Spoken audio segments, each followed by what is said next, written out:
What's going on, champs and champettes? It's FireMonkey here, and before we begin today's video, I want to give a quick thanks to the EA Creator Network for inviting me to this capture event to capture some early footage of the open beta for Battlefield 2042. And with that said, today's video is going to be basically my opinion on this open beta and why this open beta has actually caused me to go out and purchase the Ultimate Edition of the game. Because frankly, at the beginning of the video, I just want to mention this. I am in love with this game. It looks beautiful and everything else. So without further ado, let's go ahead and get a little bit more in depth in today's video. Now, I made a little bit of just like a giant notepad sticky note sheet or whatever you want to call it to post my notes about this open beta and about the capture event to tell you guys what I enjoyed, what I found to be glitchy, and some other information I could provide for you guys when you hop into the open beta. Now, I do want to mention that I don't mention anything bad about the game in this video. The reason why is because, well, one, it's an open beta, so obviously since it's in a beta,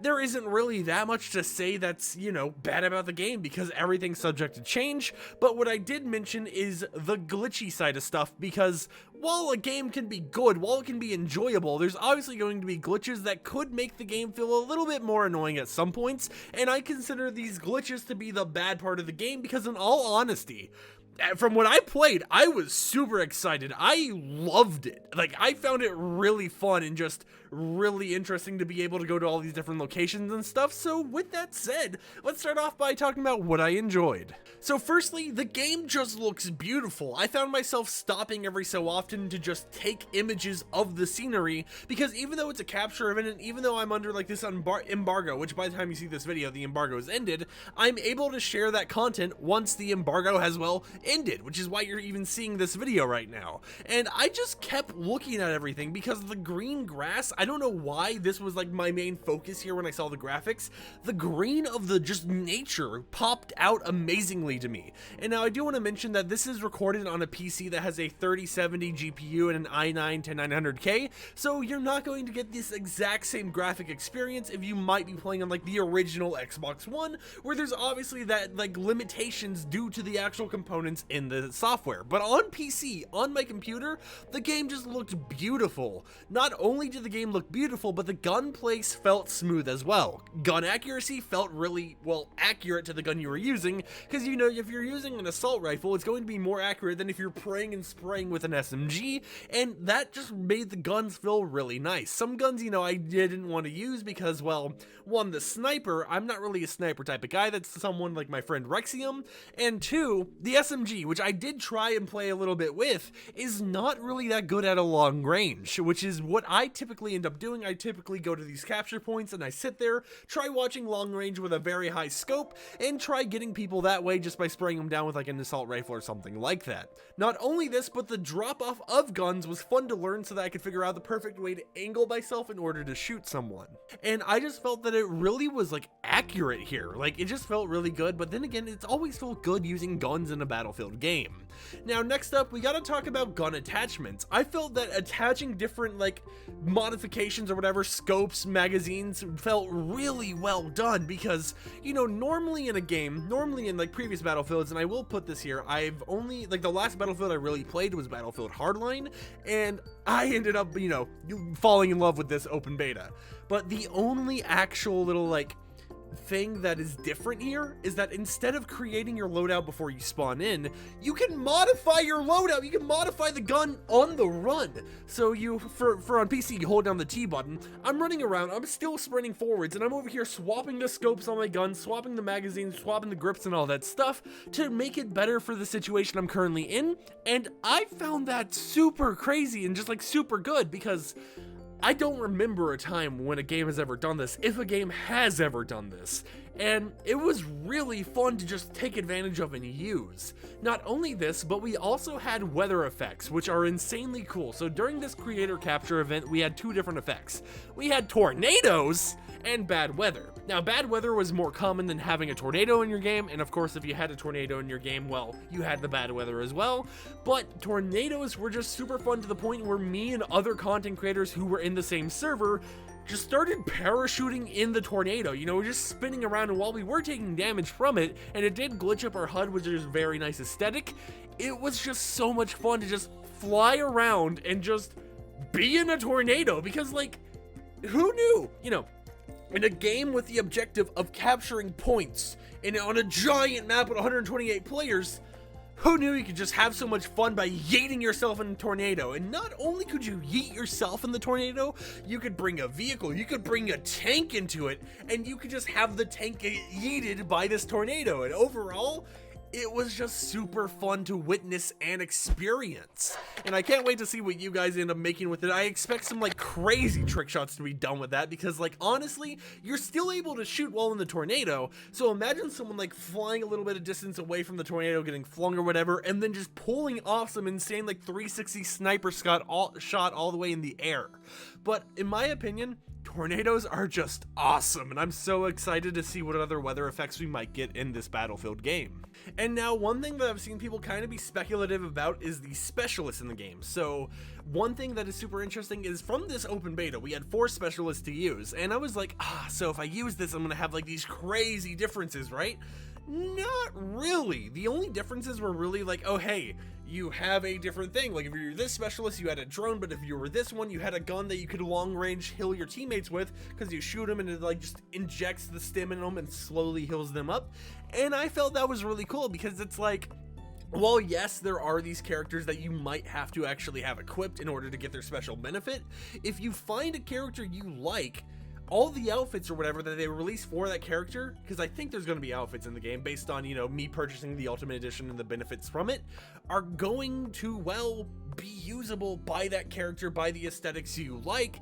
And, you know, it's just very interesting to see how it played out, just because, you know, I would occasionally swap around, because there's a character who I guess was like more sniper related, you know, in a ghillie suit and all that stuff, but I was still suiting him up with an assault rifle and just having a blast. But with all the things I enjoyed about the game out of the way, let's talk about some stuff, like some bits of information that you might want to hear before you hop into the open beta, which is active right now, or if you plan on buying it in the near future. So the game only appears to show up to 16 characters from your username. This might get changed at some point, but it's something to know just in case you know you have a super long username. It will only show the first 16 characters. The reason why I even witnessed and realized this is because during this capture event, we all had Battlefield 2024 preview and then a 3-digit number after our name, and it only showed the first digit because of this character limit. Now, second thing is you can actually see the tornado's rotation through the map, and by this I mean like if a tornado is going to spawn, you'll see the pathway it's going to take and if it will turn or anything based on a yellow line on the map. This is a great way for if you're just trying to find a way to either avoid the tornado or follow this tornado for as long as possible. You're able to get like a update during the match of where the tornado currently is. So it's very nice because, you know, you can be a tornado watcher. You can just see the tornado and get some beautiful screenshots from a distance. Now, another thing that is a game breaker for someone, or like for some people out there, but in my personal opinion, I enjoyed it, was that there are AI in games, and there will be AI in games.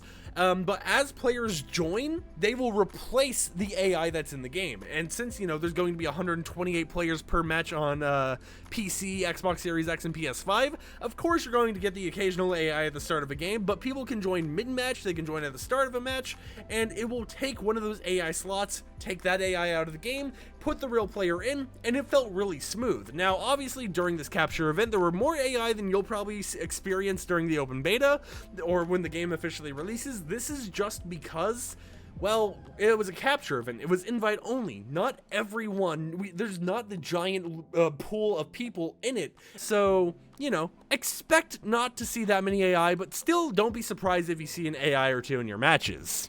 Now, as you level up, you'll unlock new weapons. In the beta, all attachments appear to be unlocked by default, but the guns aren't, so keep that in mind. While you may see only one gun per, like, type of gun, you will actually be able to unlock more by leveling up, and I think by level 9, I had like 3 to 4 new guns unlocked during this creator event, and it's just, the one weird thing about this is there are no like level up reward notifications being like, congratulations, you unlocked a new gun. So you kind of just have to search around every level up to see if you actually did unlock anything new.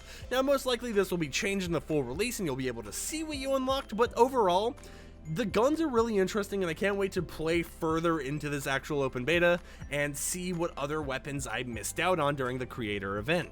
And one thing to mention here that is very important is that NVIDIA DLSS is not a part of this beta. From what I've heard, it will be there at launch, but it's not a part of this one, and NVIDIA Reflex is a part of this beta. And now for some interesting key binding options. By default, voice chat is bound to left alt. This is just super confusing and felt weird to me because normally I keep my voice chat around like the V key for voice, and it's just something to keep in mind, especially if you're playing on PC, that you might want to change right when you hop in, just so that you don't really go around and be like, oh, how am I supposed to chat, and realize, oh wait, I can't chat because I had the wrong button the whole time. And another thing to mention that is enabled by default is motion blur. Now, personally, during my experience, I played like the first hour and a half to 2 hours with this motion blur on.